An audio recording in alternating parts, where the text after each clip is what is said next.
Hi అండి అందరికీ. So, Telangana మూమెంట్‌లో ఈరోజు చాలా ఇంపార్టెంట్ కాన్సెప్ట్ ఏంటంటే, ఈ బిట్ లేకుండా అసలు మూమెంట్ పేపర్ ఉండనే ఉండదు. చాలా important. Ambedkar views on SRC. So, ఆయన వ్యూస్ చూసుకున్నట్లయితే ఎస్ఆర్‌సి మీద ఆయన ఒపీనియన్ ఏంటంటే, Ambedkar rejected recommendation of first SRC. First SRC ఏం చెప్పింది?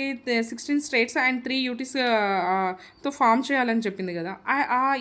ఈ పాయింట్‌ని ఈ పాయింట్‌ని అంబేద్కర్ గారు రిజెక్ట్ చేశారు. ఎందుకు అంటే, మోర్ స్మాల్ స్టేట్స్ ఉంటే అది పొలిటికల్ ఇంబాలెన్స్ అనేది ఏర్పడుతుంది అన్నాడు. సరే మరి ఈ ప్రాబ్లమ్‌కి సొల్యూషన్ కూడా ఆయనే చెప్పారు. ఏంటంటే నా సూటబుల్ టు బైఫర్కేషన్ ఈ సొల్యూషన్. అదేంటంటే northern states also divide like south state.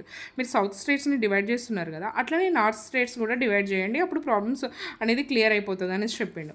And second one ఏంటంటే అబౌట్ లింగ్విస్టిక్ ప్రావిన్సెస్ గురించి తన ఒపీనియన్ ఏంటంటే, ఒక భాషతోటి అంటే ఒక భాష రిలేటెడ్ వాళ్ళందరూ ఒకటే స్టేట్లో ఉండాలని ఏం లేదు, కానీ ఒక స్టేట్ ఒక భాష ఉండొచ్చు.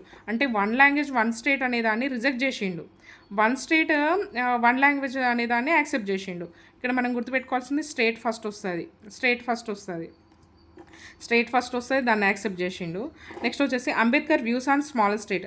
ఆయన స్మాలర్ స్టేట్స్ మీద ఆయన వ్యూ ఏంటంటే, ఫస్ట్ ఏంటంటే before 1948 Dhar commission he supported bigger state. So bigger స్టేట్ని ఎందుకు సపోర్ట్ చేసిండు అంటే, ఎంపవర్మెంట్ ఆఫ్ బ్యాక్గ్రౌండ్ రీజన్స్ ఉంటాయి కదా, ఆ రీజన్స్ అనేవి ఆ బిగ్గర్ స్టేట్లో ఉంటేనే వాళ్ళకి ఎంపవర్మెంట్ ఉంటుంది అన్నాడు.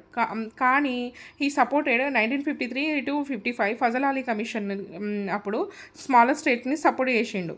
ఓకేనా. మొత్తానికి ఈయన ఐడియాలజీ చూసుకున్నట్లయితే తెలంగాణ సపరేట్ స్టేట్కి చూ చూ పాజిటివ్గా ఉన్నాడు. అండ్ ఇంకొకటి ఏంటంటే బైఫర్కేషన్కి ఈయన ఐడియాలజీ అనేది సపోర్టివ్గా ఉంది. సో ఆయన బుక్ ఏంటంటే థాట్స్ ఆన్ లింగ్విస్టిక్ స్టేట్స్.